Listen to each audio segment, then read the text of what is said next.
बिहार में एनडीए को मिलेगा बहुमत और नीतीश कुमार को पहले ही अपने चमचों के जरिए मानसिक रूप से बीमार घोषित करवा रखा है।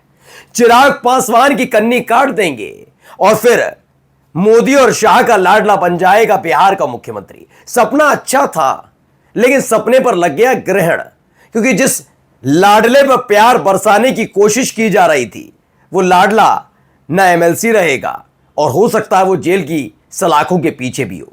जी हां, मैं नाम ले रहा हूं सम्राट चौधरी का। दरअसल समूचा मीडिया इस बात में जुटा हुआ था कि न चाहते हुए भी सर्वे में मोदी शाह के लाडले का नाम डाला जाए, इसीलिए तेजस्वी यादव, फिर नाम आता था नीतीश कुमार, फिर देखने को मिलता था कि भैया प्रशांत किशोर का नाम भी, चिराग पासवान। जबरदस्ती पूछ लो जाकर जनता से कि सम्राट चौधरी बनेंगे नहीं बनेंगे। लोग कहते कहीं नहीं, कौन सम्राट चौधरी, हम तो जानते ही नहीं। 2% से भी कम लोग चाहते थे कि सम्राट चौधरी मुख्यमंत्री ना बने। और देखिए जनता की दुआएं काम कर गई है साहब। आरोप पत्र दाखिल हो गया है और जेल जाने की नौबत आ गई है। जी हां, सम्राट चौधरी का किसी भी वक्त चालान कट जाए तो बड़ी बात नहीं है, क्योंकि हालात बहुत बिगड़ चुके हैं। सम्राट चौधरी के बड़बोलेपन ने उन्हें इस हालत में लाकर खड़ा कर दिया है कि आशीर्वाद तो आकाओं का है, लेकिन न चाहते हुए भी मुख्यमंत्री पद उनसे कोसों दूर खड़ा रहेगा। नमस्कार, मैं हूं प्रज्वल गौतम और आप देख रहे हैं टाइम्स एक्सप्रेस। देखिए यही एक खेल होता है, ये वो खेल होता है जो यहां लिखा होता है। ये लिख दिया गया सम्राट चौधरी एक तो कभी विधायक कैसे बने, एमएलसी वाले, मतलब जनता के साथ जाकर नहीं। और लड़ने की हिम्मत मुझे लगता है इस बार भी नहीं होगी, वो लड़ेंगे भी नहीं चुनाव। दम ही नहीं है भाई, लड़ लें, देख लें, पता है उनको कि जनता कितनी खुश नजर आ रही है। खैर वो लड़े ना लड़े, लड़ने की स्थिति में बचे ही नहीं, क्योंकि 11 साल पहले जो उन्होंने किया था उसकी भरपाई का टाइम आ गया है। सम्राट चौधरी जैसे जो नेता है ना, दरअसल करते क्या है, उनका बड़बोलापन बहुत ज्यादा होता है। वो किसी भी राजनीतिक दल में रहे, इन नेताओं की फितरत बता रहा हूं, वो बोलते बहुत हैं और बोलने से पहले वो भूल जाते हैं कि जिसके बारे में बोल रहे हैं या जैसा वो बोल रहे हैं उसके खिलाफ, उसकी वजह से भविष्य में उनकी चिंताएं बढ़ सकती हैं। अब सोचिए, मैं खोलकर बोल रहा हूं पूरी जिम्मेदारी के साथ, मोदी शाह का भरपूर आशीर्वाद है इस समय। ना विजय सिन्हा पे, ना गिरिराज सिंह पे, ना अश्विनी चौबे पर, किसी में नहीं। सम्राट चौधरी पर भरपूर प्यार लुट रहा है, लेकिन उसका फायदा उठाएंगे कैसे? जेल से बाहर आएंगे तब ना, या फिर चुनाव लड़ पाएंगे तब ना। दोनों ही स्थिति खराब हो रही है, क्योंकि कोर्ट पहुंच गया मसला और कोर्ट ने बहुत बड़ा फैसला भी दे दिया। क्या है मैं पहले दिखाने जा रहा हूं, पहले देखते चलिए। देखिए ये खबर निकलकर सामने आई है साहब, सम्राट चौधरी कोर्ट में हुए पेश। ये बड़ी खबर है, कोर्ट में पेश होना पड़ा। बिहार के डिप्टी सीएम कितने तेजस्वी ओजस्वी हैं समझिए, कोर्ट में पेश होना पड़ा। कितना तेजस्वी काम किया होगा, स्वतंत्रता सेनानी है ना, बड़बोले हैं। डिप्टी सीएम समेत 5 के खिलाफ आरोप तय हो गए।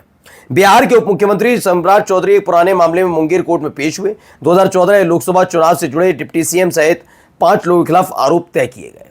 2014 में इनका बड़बोलापन बहुत चरम पर था, बोलते ज्यादा थे, अब नप गए, कोर्ट में पेश होना पड़ा। और ये तरक्की की बात है कि भैया ना, जैसे आप कहते हैं ना, मतलब बहुत लोग ये, मतलब आपका मतलब ये देखिए बीजेपी के नेता, सोचिए क्या किया लालू प्रसाद यादव में, चारा घोटाला और ये और वो ये, वैसे ही अब इनके लिए क्या क्या कहना चाहिए सम्राट चौधरी के लिए। इन्होंने मान बढ़ा दिया बिहार का, डिप्टी सीएम रहते हुए शर्म नहीं आई, कोर्ट में पेश होना पड़ा। ऐसे काम करे ही क्यों थे? मैं ये नहीं कह रहा हूं कि ये नहीं होना चाहिए भाई, ये न्यायिक प्रक्रिया होना चाहिए, लेकिन जब लालू प्रसाद यादव पेश हो जाएं तो जो तेजस्वी यादव को ईडी ने संबंध दे दिया। ईडी किसके कहने पे इशारे पर काम करती है, सबको पता है ना, सबको पता है ना। अब तो खुलासा भी हो गया, चंदा जब लीला जा रहा था बीजेपी की तरफ से, इधर ईडी छापा मार रही, उधर बीजेपी को चंदा, फिर वो बच गए।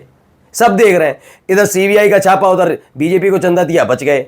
ये हुआ ना, तो किसके इशारे पर? चंदा लीलने वालों की हरकतों को बारे में पता है ना। आप सोचिए ईडी सीबीआई को लेकर तेजस्वी यादव, लालू प्रसाद यादव, मीसा भारती, राबड़ी देवी आरोप लगाते थे। ये तो कोर्ट ने समन दे दिया, कोर्ट ने हाजिर होने के लिए कहा। आना पड़ा नहीं आना पड़ा, शर्माई, लेकिन नहीं, शर्म किसे आनी चाहिए? लालू प्रसाद यादव के और उनके परिवार को, इनको नहीं आनी चाहिए। खैर अभी मैं आपको दिखाता हूं उनके साथ साथ क्या क्या हुआ है। देखिए पहली खबर जो निकल कर आई वो ये आई अमर उजाला की, डिप्टी सीएम समेत 5 लोगों पर कोर्ट ने गठित किया ये आरोप। पेशी के बाद सम्राट चौधरी ने ये बातें कही। क्या ही कहने लायक बचे ये बेचारे। 2014 के लोकसभा चुनाव से जुड़े आचार संहिता उल्लंघन के एक मामले में उप मुख्यमंत्री सम्राट चौधरी सहित कुल 5 आरोपितों के खिलाफ आरोप गठित किया गया। उप मुख्यमंत्री और अन्य सभी 5 आरोपित मुंगेर के अपर मुख्य न्यायिक दंडाधिकारी पंकज कुमार की कोर्ट में पेश हुए, जहां स्वीकृति के आम सभा आयोजित करने और जुलूस निकालने के मामले में सभी 5 के खिलाफ आरोप गठित किया गया। इस मामले में कुल जितने थे नामजद केस दर्ज कराया गया था। अब हुआ क्या है, मुंगेर से भागलपुर के बीच ये तमाम बातें तो फालतू में कह ही रहे हैं, क्या करेंगे पता नहीं। अब बताया गया कि इस मामले में कुल 8 लोगों के खिलाफ नामजद दर्ज किया गया था, जिसमें से 3 की मौत हो चुकी है। इनमें से 2 पूर्व विधायक नीता चौधरी और गणेश पासवान सहित एक आरोपित शामिल है। जिन 5 लोगों के खिलाफ आरोप गठित किया गया उनमें उप मुख्यमंत्री सम्राट चौधरी, उदय नारायण चौधरी, समीर मधुकर, दिवाकर और योगेंद्र शामिल है। फिलहाल इनकी हालत खस्ता है। आदेश सुना दिया गया। तो अब देखिए दैनिक जागरण की खबर है, आचार संहिता उल्लंघन मामले में कोर्ट में पेश हुए डिप्टी सीएम सम्राट चौधरी आरोप तय हो गए। तो आरोप इन पर तय कर दिया गया है। आरोप तय 2014 के लोकसभा चुनाव से जुड़े आचार संहिता के मामले में गुरुवार को मुख्यमंत्री सम्राट चौधरी सहित कुल 5 आरोपितों के विरुद्ध आरोप गठित किया गया।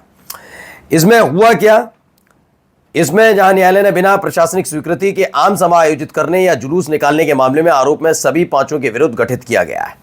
इन्होंने आम सभा के लिए कोई, अब सोचिए कितना नैतिकता वाले हैं सम्राट चौधरी, कानून को खूंटी पर शुरुआत से रखते हैं जब ताकत में नहीं थे। अब तो ताकत में, मैंने सुनाई भी था आपको, जब तेजस्वी यादव से पल्ला छुड़ाकर अलग गए थे नीतीश कुमार और बीजेपी के साथ चले गए थे, तब देखा था आपने एक विधायक थे जो बीजेपी के थे, वो गायब हो गए थे जब फ्लोर टेस्ट हो रहा था।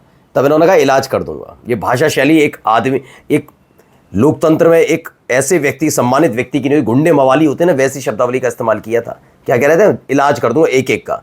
और सोचिए किनका इलाज करने कह रहे थे, जो चुने हुए हैं, जनता के चुने हुए हैं। खुद क्या है, एमएलसी हैं सम्राट चौधरी, हिम्मत नहीं है चुनाव लड़ने वो। अब सोचिए एक वक्त ये भी था कि जब बिना इजाजत के ये आम सभा करते थे, ये सब करते थे, उसको लेकर आरोप तय हो चुके हैं इनके खिलाफ। आइए खबर क्या है, हिंदुस्तानी खबर देखिए, मुंगेर कोर्ट में पेश हुए डिप्टी सीएम सम्राट चौधरी 11 साल पुराने मामले में आरोप गठित हुआ है। इसमें नामजद केस दर्ज कराया, 3 में मृत्यु हो चुकी है। मामला 2024 के लोकसभा चुनाव से जुड़ा हुआ है। सम्राट चौधरी समेत अन्य पर आचार संहिता के उल्लंघन का आरोप है। जिन 5 लोगों के खिलाफ आरोप गठित हुआ उनमें ये नाम बताए गए। सम्राट के वकील आचार संहिता उल्लंघन से संबंधित मामले में सभी आरोपियों ने अपने आरोपों को नकार दिया। अब आगे सबूतों पर बहस होगी। मुंगेर कोर्ट पहुंचे सम्राट चौधरी ने मीडिया से बातचीत में कहा कि ये वह न्यायालय का सम्मान करते हैं, इसलिए अदालत की कार्यवाही में शामिल होने यहाँ पहुंचे। एहसान कर दिया सम्राट चौधरी ने। न्यायालय का सम्मान नहीं करते हो, मालूम है अगर समन दर्ज हो गया ना, जिस पुलिस के इर्द गिर्द रहते हैं वही खींच कर ले जाएगी, जेल के अंदर ठूस देगी।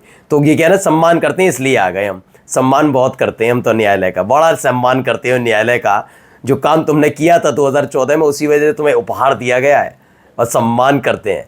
खैर, सम्राट चौधरी की किस्मत में शायद मुख्यमंत्री, वो तो वैसे भी नहीं था, जनता वैसे भी नहीं चाहती। लेकिन क्या है ना, अब आप लोकतंत्र में समझिए मुख्यमंत्री बनता कैसे है। मुख्यमंत्री कभी भी जनता नहीं चुनती, जनता केवल एक पार्टी को या एक गठबंधन को वोट कास्ट करती है और उसके बाद अपनी मन मर्जी से बीजेपी और खासकर मोदी शाह थोप देते हैं उस राज्य की जनता पर एक ऐसा मुख्यमंत्री जो लाचार भी है, जिस पर काम करना नहीं आता। चाहे तो नाम गिना देता हूं, चाहे वो भजन लाल शर्मा राजस्थान वाले हों, चाहे वो मोहन यादव जैसे नेता हों मध्य प्रदेश वाले। नमस्कार।